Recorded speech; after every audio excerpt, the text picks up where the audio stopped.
Okay, welcome. Today we're diving into, well, a slightly different kind of source material. We've got excerpts from Andy McNab's thriller, The Gray Man, Mm-hmm. and it gives us a really fascinating window into human behavior, specifically how far someone, seemingly unremarkable might go when they're pushed right past their limit. Exactly. And these passages, they give us a very focused look at one character's journey, Kevin Dodd's, and the mechanics of a pretty audacious plan he comes up with. Yeah.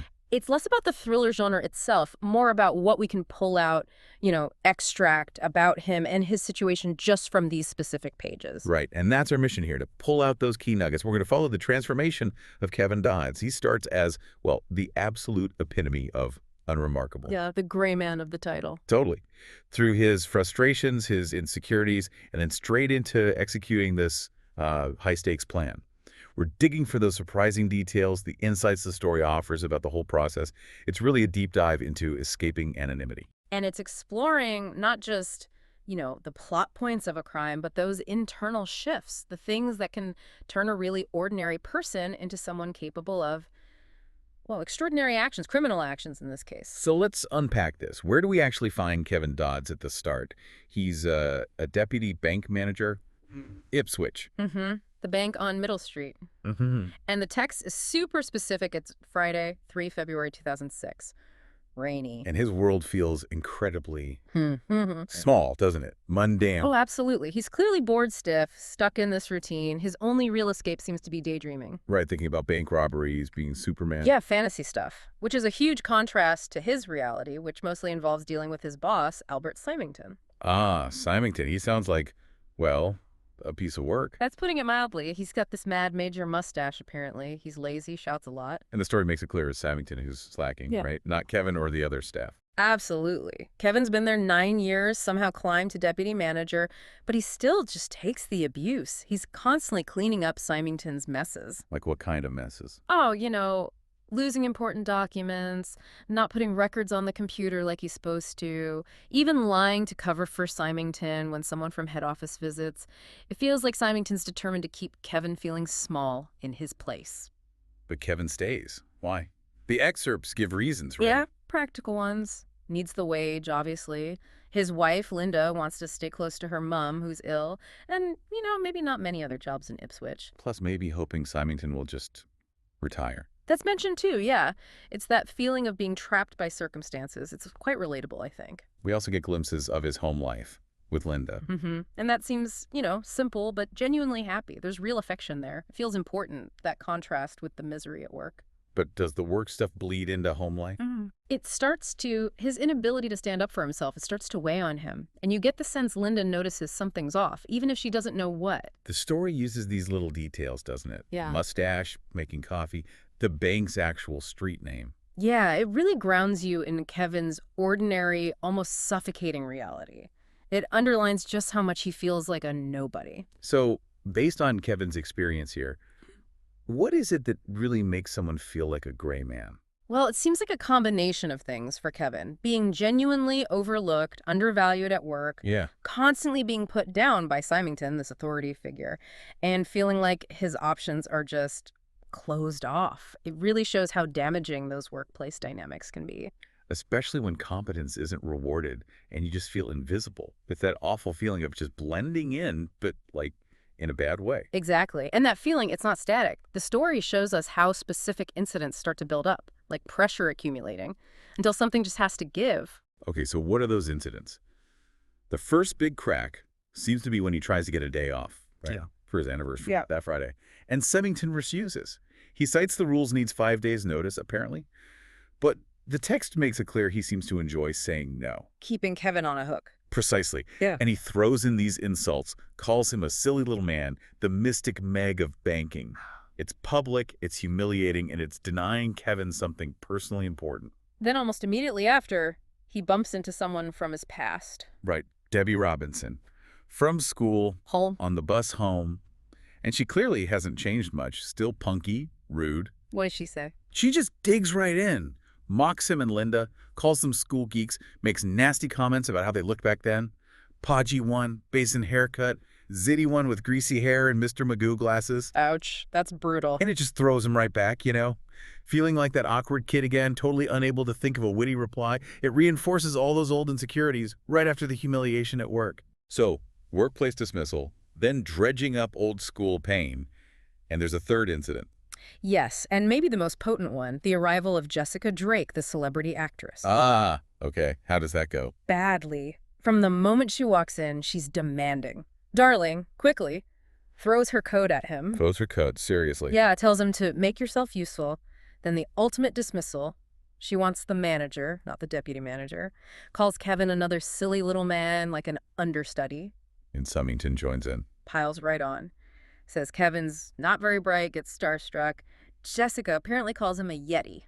Wow. So that's like the workplace stuff from Symington, the social humiliation from Jessica, and it echoes the Debbie encounter, bringing back all those feelings of inadequacy. It's the perfect storm, isn't it? Everything that makes Kevin feel small, all converging. It's fascinating how these, like, relatively small humiliations, when they're stacked up on top of that chronic frustration. Yeah, they build to a breaking point. And here's where it gets really interesting, right? Because Kevin isn't just annoyed anymore. He's snapped. Absolutely. The story describes him sitting with Linda that evening. He's feeling the weight of Symington saying no, the whole Jessica Drake encounter, and seeing Linda's disappointment about their canceled anniversary plans.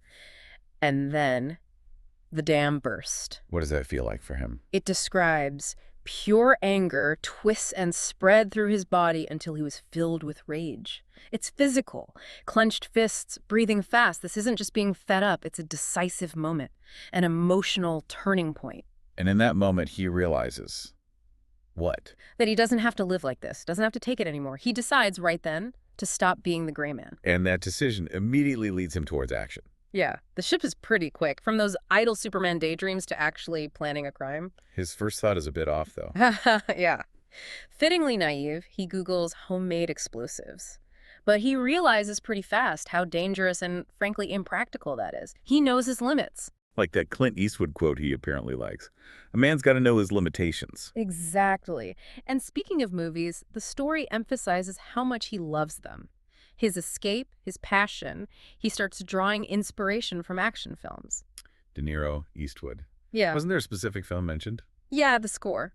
The bank robbery movie. He starts applying movie logic to his own situation. Okay. He knows he's not, some super fit action hero or criminal genius, but he has an advantage. He's inside the bank. He knows the systems. And that leads him to the target. George Rollins' safe deposit box. The details here are pretty specific, nearly 100,000 pounds in cash. Wow. Where did Roland get that? Apparently from cheating the VAT man. And he boasted about it to Kevin, also took money from his own son. So Kevin feels like, Roland kind of deserves it. It makes the target feel justified, to him at least. Okay, but accessing it, that's the tricky part. Hugely tricky. Safe deposit boxes, they have 2 locks. Yeah. The bank uses a guard key and the client has their own key. You need both. So the plan needs to be quiet. Well, clean. Totally silent, leave no trace, no alarms, obviously. And crucially, avoid the CCTV cameras and any later suspicion falling on him. So using his inside knowledge, he comes up with a plan. What are the steps? It boils down to 5 key steps. 1, make sure the CCTV tapes aren't running on Friday night, which he knows Symington often forgets to do. Convenient. Very. 2, get into the bank after hours using his own PIN. 3, get the guard key from the office safe. But first, he needs Symington's safe key. Right. Step 4. Go down to the basement, use the guard key, pick the client lock with some kind of special tool, and take the contents. And finally, lock everything back up and get home before Linda gets back from bingo, which is around 10:30 p.m. Seems simple on paper. But he needs tools. A Symington safe key and this lock-picking thing. How does he get those? This is where it gets surprisingly resourceful, but also pretty tense. Copying Symington's key first. Yeah. He uses modeling clay and wood filler from B&Q. Yeah. And Linda's compact mirror emptied out. Okay. How does he actually get the impression? That sounds risky. It's described as really fraught. His hands are trembling, he nearly drops the keys, makes up a panicked story about tripping over a bin. Does he get caught? No, he actually spills coffee on Symington and uses the chaos as cover to quickly press the key into the clay in the compact and retrieve it. Clumsy, but effective. And then he needs to get the copy cut. He goes to a local heel bar run by someone named Greg, and there's this moment of irony where Greg jokes about Kevin robbing the He bank. has no idea. None at all. And Greg cuts the key for free because Kevin helped him out with an overdraft once. Darkly funny, really. Okay, so that's the key. What about the lockpick? He finds a company online in Holland. They sell an automatic lockpick kit. Looks like an electronic screwdriver, apparently. He just orders it online with his credit card. Yep. Creates a record, which adds another layer of anxiety for him while he waits for it to arrive. He gets a text confirming delivery. It's all quite modern in a way. How's he feeling during all this planning? It's a real mix. Excitement, like he's a pro from one of his movies, but also intense fear. Trembling. He's struggling to act normally around Linda. Does Linda notice? Definitely. She senses he's distant, staying up late online. He deletes a text message. She's worried. Thinks maybe it's about her or money problems. She's too scared to ask directly, though. She even mentions the hair gel he started using. Oh, yeah, after Debbie Robinson made those comments. Exactly. It's all connected. The details about the locks, the guard key, the methods he uses, the clumsy clay versus the online order. Mm-hmm. It adds a real layer of authenticity, doesn't it? Yeah. And tension. It really does. It shows him improvising, learning on the fly, and his internal conflict, that fear battling this new determination. It perfectly shows the transformation he's going through. Okay, so Friday night arrives. The plan goes into action. Kevin goes back to the bank after hours. Yep, dressed in his suit, raincoat, uses his PIN in to get in. All seems normal so far. He gets the guard key from the office safe using the copy. He does. There's this detail about the clunking sound it makes. He gets the guard key, and crucially, he leaves the copy key in the safe lock. Apparently, he read somewhere online that's what you do. Smart, maybe. Then down to the basement. Down he goes. Torch beam cutting through the dark. Sees the wall of steel deposit box doors. Closes the basement door. Notes how the street noise just cuts off. It's quiet. Eerily quiet. He finds Roland's box. Uses the guard key. Leaves it in the lock, as planned. Then he gets out the Dutch lock pick for the client lock. There's a gentle humming sound. And click. Success. It opens. He must feel relief, triumph. A moment of it, maybe. The fear drains away. He reaches for the steel door of the box, and that's exactly when it all goes wrong. What happens? As he opens the box, bam! The bank's alarms go off. Loudly. Oh, no.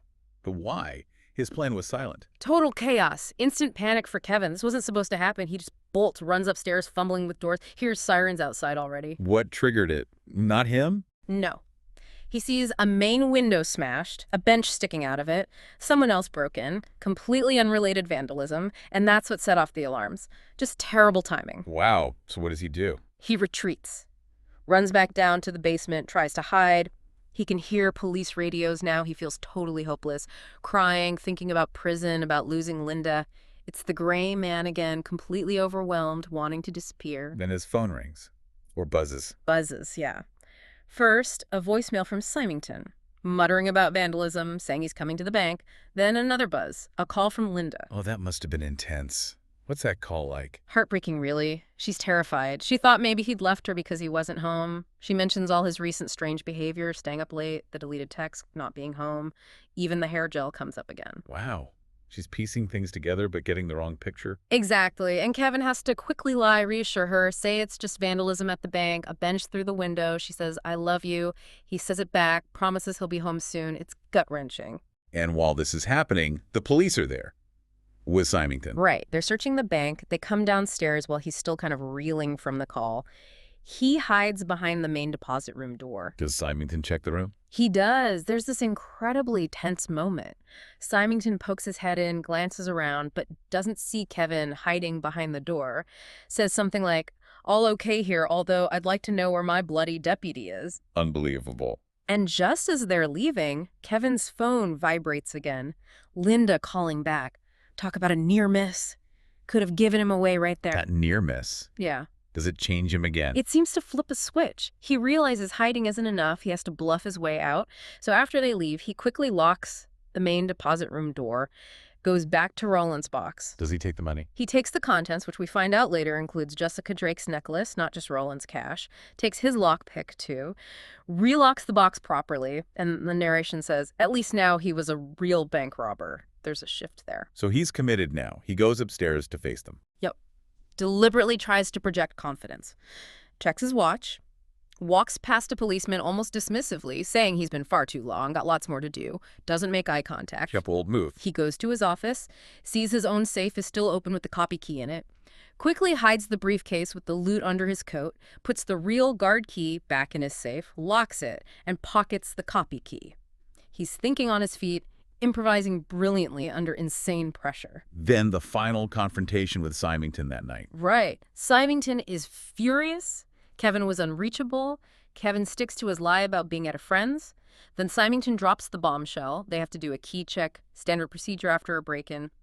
And crucially, he says he's checking the CCTV tapes now. But Kevin knows. Kevin knows Symington didn't put the tapes in. He calls it a sacking offense in his head. So while Symington is fuming, Kevin makes another quick, desperate call to Linda. To shore up his alibi. Exactly. To maintain the lie, tell her he'll be a couple more hours, might have to come in tomorrow, mentions a head office security visit. He's building his cover story in real time, forced into it by the unexpected vandalism. So, okay, he's navigated this absolute chaos, the near miss. How does it all actually resolve for him?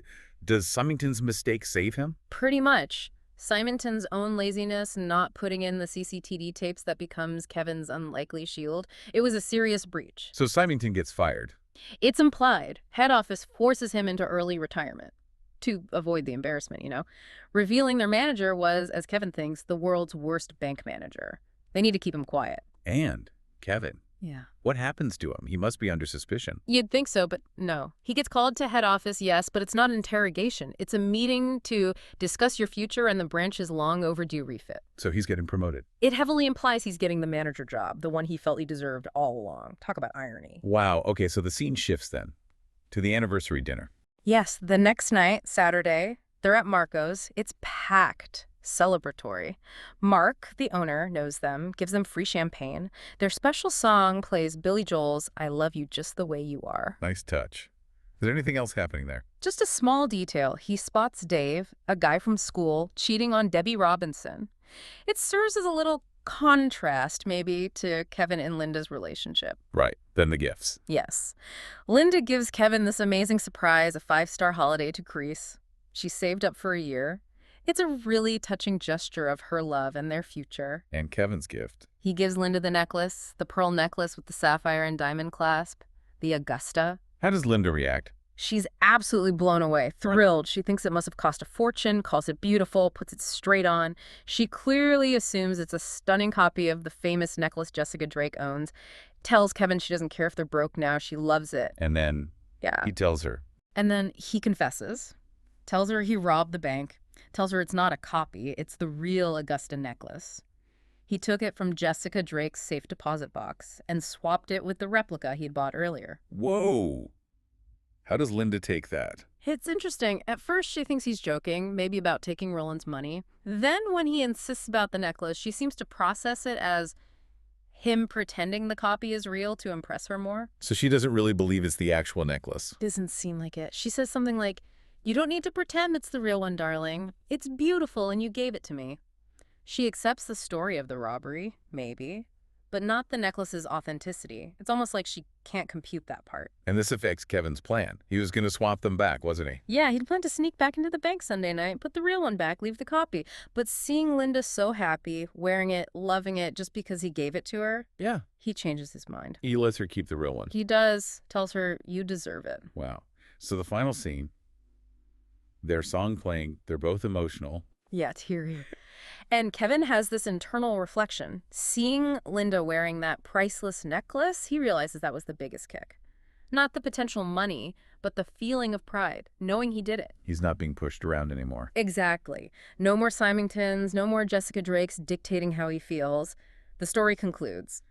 The gray man had gone. So if we connect this back, his transformation, it wasn't just about the crime itself, was it? Not at all. It seems deeply tied to the confidence, the pride he gained from actually planning something, executing it, and crucially, navigating that unexpected chaos, improvising under pressure. Yeah, finding skills he didn't know he had. Mm-hmm. It really challenges our assumptions about who is capable of these kinds of extraordinary acts. It wasn't the usual suspect, it was the overlooked, underestimated gray man. Pushed to his limit, used his specific knowledge, found this surprising courage and adaptability. And what he achieved wasn't just material, though Linda has the necklace. It was a fundamental shift in how he saw himself, his sense of agency. So we've followed Kevin Dodds all the way from that place of frustrated anonymity Yeah. to someone who completely changed his life's direction. Through illegal means, yes, but the change is profound. Pulling out these details from the excerpts really shows not just what happened, but how his internal world shifted, how he handled those challenges. It was a fascinating journey to unpack from these passages. Thanks for bringing them for the deep dive. Absolutely. And it really leaves us with something to think about, doesn't it? Kevin Dodds stopped being a nobody, essentially, by committing a crime. Does finding that pride, that self-worth, somehow justify the act? Or is the transformation itself the more significant thing, regardless of how it came about? Right. What does it really mean to escape being a gray man? And I suppose, what lines might people be willing to cross to get that feeling of agency, of self-respect? Something definitely to mull over.